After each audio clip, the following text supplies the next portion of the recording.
بسم اللہ الرحمن الرحیم۔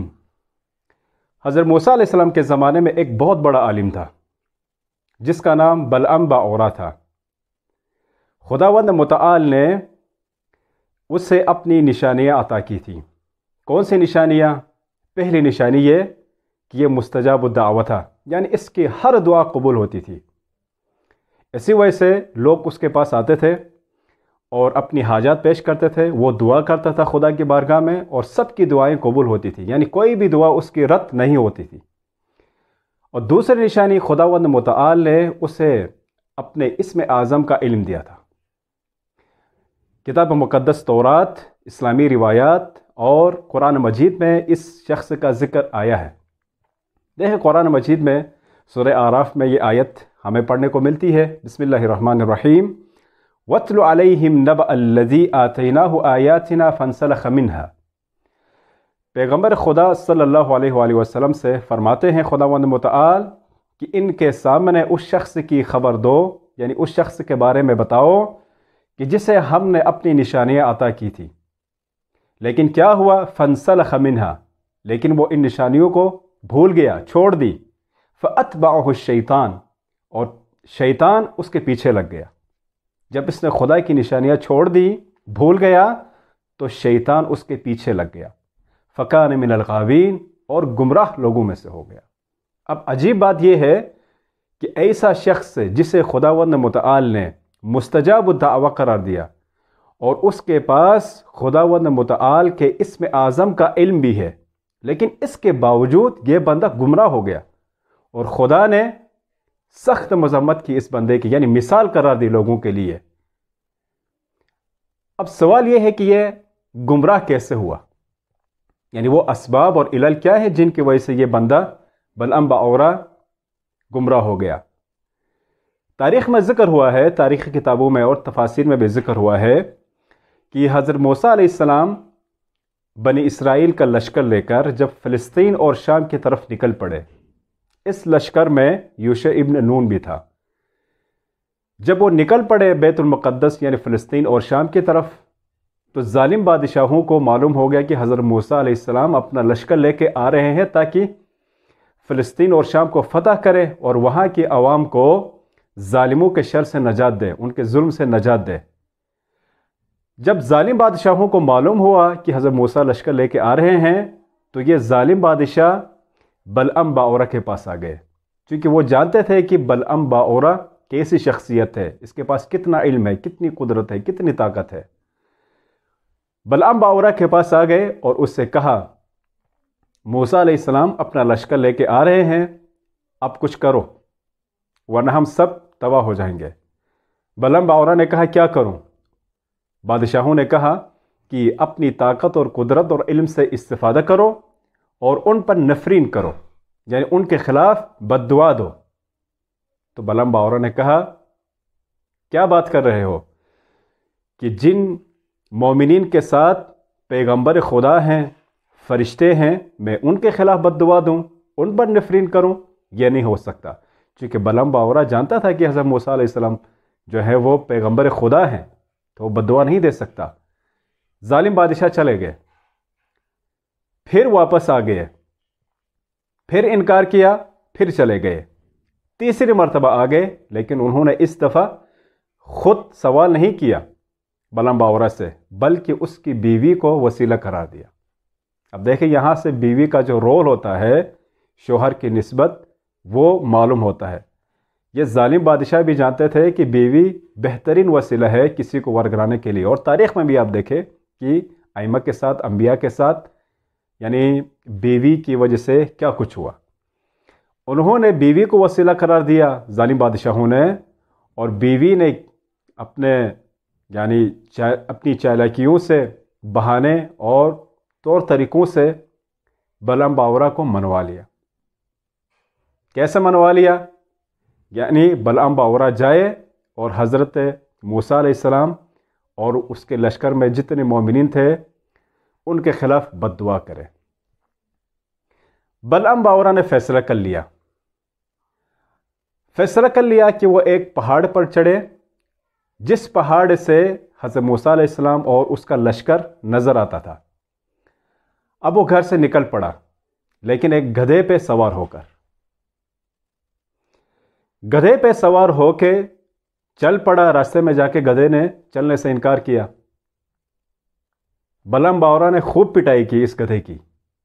جب خوب پٹائی کی، بہت زیادہ پٹائی کی، تو تھوڑی دیر آگے بڑھا، پھر رک گیا، پھر پٹائی کی، تھوڑی دیر آگے بڑھا، پھر رک گیا، لیکن تیسری مرتبہ گدھے نے چلنے سے ہی انکار کر دیا۔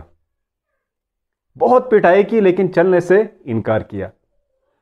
وہ نیچے اترا۔ اس وقت خداوند متعال نے اپنے اذن سے اس گدھے کو بولنے کی طاقت دی۔ گدھے نے کہا، بلعام باورا تم کیا کر رہے ہو اور کہاں جا رہے ہو؟ تمہیں معلوم نہیں جس کے خلاف تم بد دعا دینے جا رہے ہو وہ پیغمبر خدا ہے، اور فرشتے مجھے آگے بڑھنے سے روک رہے ہیں اور تم آگے جا رہے ہو۔ لیکن اس کے باوجود بلعام باورا پیچھے نہیں ہٹا، اپنے ارادے سے آگے بڑھا اور پہاڑ پہ چڑھ گیا۔ پہاڑ پہ چڑھنے کے بعد اس نے جب یہ ارادہ کیا کہ حضرت موسیٰ علیہ السلام اور اس کے لشکر کے خلاف بد دعا دینے کی کوشش کی اور اس میں اعظم سے استفادہ کرنے کی کوشش کی۔ اب یہاں جب اس نے بد دعا دینے کی کوشش کی تو یہاں پہ دو روایات ہیں۔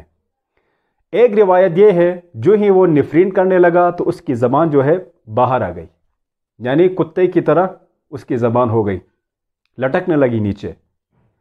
اور ایک روایت میں ہے کہ جو کچھ وہ بولتا تھا اس کا الٹ ہوتا تھا، یعنی یہاں یہ بد دعا دیتا تھا اور یہ بد دعا حضرت موسیٰ علیہ السلام اور مومنین کے لیے دعا بن جاتی تھی، یعنی بالکل اثر الٹا ہو رہا تھا۔ تو بادشاہوں نے کہا، بلعام باورا کیا کر رہے ہو؟ اس نے کہا، اس وقت میری زبان پر خداوند متعال کا ارادہ غالب ہے، نہیں ہو سکتا۔ ناکام ہو گیا۔ لیکن ناکام ہونے کے بعد وہ لوگ خاموش نہیں رہے۔ اب یہاں جو انہوں نے ایک خطرناک وسیلہ اختیار کیا وہ واقعہ دلچسپ ہے۔ اور دیکھیں، اب بلعام باورا نے کہا کہ یہ حربہ تو کامیاب نہیں ہوا، یعنی بد دعا کا جو مسئلہ تھا، جو وسیلہ تھا، وہ کامیاب نہیں ہوا۔ اور ظالم بادشاہوں سے مخاطب ہوتے ہوئے کہا کہ تم لوگوں نے مجھے دنیا سے بھی محروم کر دیا اور مجھے آخرت سے بھی محروم کر دیا، یعنی تم لوگوں نے میری دنیا بھی چھین لی اور میری آخرت بھی چھین لی۔ اب صرف ایک ہی حربہ ہے، ایک ہی وسیلہ ہے۔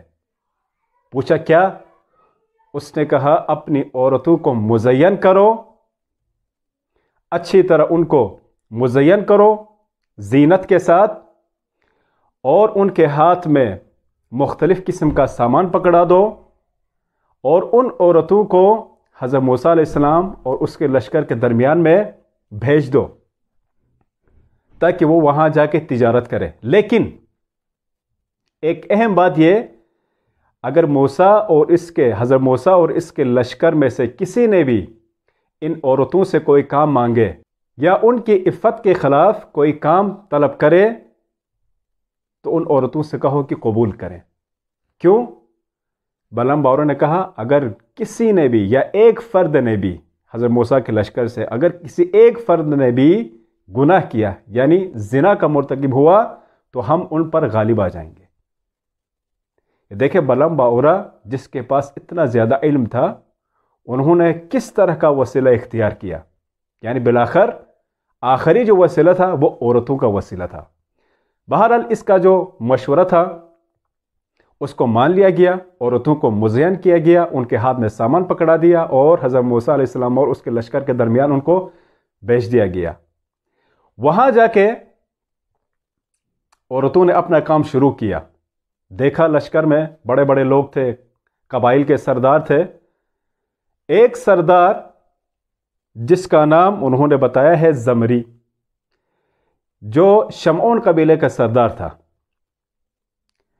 یہ جو سردار تھا اس نے ایک عورت کا ہاتھ پکڑ لیا اور اسے لے کے حضرت موسیٰ علیہ السلام کے پاس آ گیا اور حضرت موسیٰ علیہ السلام سے کہا، مجھے اندازہ ہے آپ یہ کہو گے کہ یہ عورت مجھ پر حرام ہے، لیکن خدا کی قسم میں تمہاری بات نہیں مانوں گا، میں تمہاری اطاعت نہیں کروں گا۔ اس کے بعد وہ اس عورت کو اپنے خیمے میں لے گیا اور وہاں جا کے فعل قبیح یعنی گناہ انجام دیا. جب گناہ انجام دیا تو اس کے نتیجے میں روایات میں ہے کہ طاعون کی بیماری پھیل گئی. یعنی موسیٰ علیہ السلام کے لشکر میں طاعون کی بیماری پھیل گئی اور اس بیماری کی وجہ سے ہزاروں افراد جو ہے مارے گئے. یعنی کم سے کم جو تعداد بتائی گئی ہے طاعون کی وجہ سے جو لوگ مر گئے 20,000 ہے. بعض نے کہا 24,000 ہے، بعض نے کہا 70,000، بعض نے کہا 90,000. بہرحال ایٹ لیسٹ جو تعداد بتائی گئی ہے وہ 20,000 یعنی حضرت موسیٰ علیہ السلام کے لشکر سے 20,000 فوجی طاعون کی وجہ سے مارے گئے. جب مارے گئے تو کیا ہوا؟ لشکر میں ہلچل مچ گئی اور جو ارادہ لے کے آئے تھے یعنی فلسطین اور شام کو فتح کرنے کے لیے، یہ بلعم باور اس وقت شام میں تھا، تو وہ ارادہ ان کا ناکام ہو گیا. لیکن بعد میں جب معلوم ہوا کہ اسی وجہ سے یعنی اس گناہ کی وجہ سے یہ عذاب نازل ہوا ہے اس لشکر پر، تو انہوں نے اس قبیلے کے سردار اور عورت دونوں کو قتل کر دیا. جب قتل کر دیا تو اس کے بعد یہ عذاب بھی ٹل گیا، یعنی طاعون کی بیماری ختم ہو گئی. حضرت موسیٰ علیہ السلام دوبارہ اپنے لشکر کو لے کے فلسطین اور شام پر حملہ آور ہو گئے اور وہاں کے جو ظالم بادشاہ تھے سب کو ملیمیٹ کر دیا، ختم کر دیا، قتل کر دیا اور لوگوں کو ان کے شر سے نجات دی. تو دیکھیں اس کہانی سے یا اس قصے سے جو درس ہمیں ملتا ہے وہ یہ ہے، وہ چند نکات ہیں. پہلا نقطہ یہ کہ انسان کے پاس جتنا بھی علم ہو، جتنا بھی مقام ہو، لیکن اگر انسان اپنی نفسانی خواہشات کی پیروی کرے تو اس کی مثال بلعم باورا جیسی ہوتی ہے. یعنی وہ گمراہ ہو جاتا ہے، یعنی خدا کے راستے سے ہٹ جاتا ہے اور شیطان اس کے پیچھے لگتا ہے اور اسے گمراہ کر دیتا ہے. لہٰذا صرف علم کافی نہیں بلکہ تہذیب نفس اور نفسانی جو خواہشات ہیں، شیطانی خواہشات ہیں، ان کو روکنا ہے. یعنی دنیا کو آخرت پر ترجیح نہیں دینا. جو بھی شخص جس کے پاس علم ہو، چاہے پی ایچ ڈی تک پہنچ جائے، چاہے وہ مرجع تقلید ہو، چاہے جو بھی ہو، جتنا بھی بڑا عالم ہو، جس فیلڈ سے بھی ہو، انجینئر ہو، ڈاکٹر ہو، اسی طرح عالم ہو، مجتہد ہو، فقیہ ہو، ٹھیک، جو بھی ہو، صرف علم کافی نہیں بلکہ تہذیب نفس اور شیطانی جو خواہشات ہیں ان پہ کنٹرول رکھنا ضروری ہے، وإلا اس کا حشر بھی بلعم باورا جیسا ہو جائے گا. دوسرا نقطہ، اگر آپ نے کسی قوم کو شکست دینی ہے، برباد کرنا ہے کسی کو، چاہے وہ معاشرہ ہو یا کوئی قوم ہو، شکست دینی ہے تو آپ نے عورتوں کو وسیلہ بنانا ہے.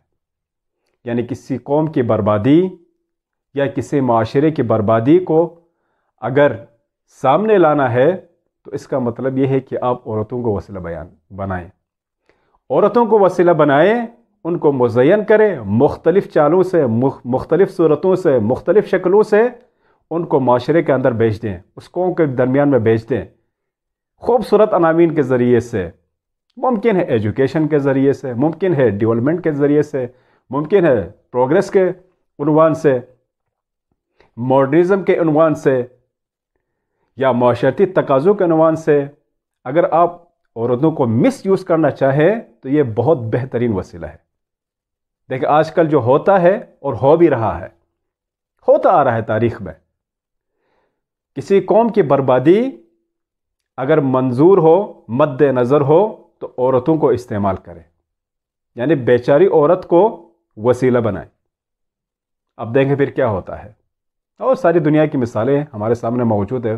خصوصاً مسلمان معاشروں میں دیکھیں کہ مسلمان دو چیزوں پہ غرق ہو گئے ہیں، دو چیزوں میں غرق ہو گئے ہیں. ایک تو یہ لذات، عورت اور دولت، یعنی زر، زمین، زر، زمین، زن، یہ تین چیزیں ہیں جن میں مسلمان غرق ہیں. اور یہ دشمن کا حربہ ہے کہ مسلمانوں کی جو روحانی طاقت ہے، جو دینی طاقت ہے، جو عقائدی طاقت ہے، اس کو برباد کرنے کے لیے اسلحہ کام نہیں آیا، لیکن عورتوں والا وسیلہ کام آ گیا. انہوں نے ہماری روحانیت چھین لی، ہماری دینداری چھین لی کسی بھی بہانے سے، کسی بھی طریقے سے، کسی بھی عنوان سے۔ عورت کو اس طرح سے استعمال کیا کہ مسلمان کے اندر سے اس کی جو دینی طاقت تھی، اس کی جو روحانیت تھی، وہ نکلتی جا رہی ہے، ختم ہوتی جا رہی ہے۔ صرف دین اکثر زبانوں تک منحصر ہے یا ایک ظاہری پریکٹس تک منحصر ہے۔ وہ ایمانی طاقت جو ایک وقت میں ہوتی تھی وہ اب نہیں ہے، اور یہ سب کس کا کمال ہے؟ عورتوں کا کمال ہے۔ انہوں نے انسانی نفسیات پہ عورت کو اس طرح سے مسلط کیا کہ مسلمان یا مومن اب اس تسلط سے باہر نکلنا اس کے لیے مشکل ہو گیا ہے۔ جب اس کی روحانی طاقت ختم ہو جائے گی، اس کی ایمانی طاقت ختم ہو جائے گی، تو اس کی پاور بھی ختم ہو جائے گی، مسلمان غلام ہو کے رہ جائے گا۔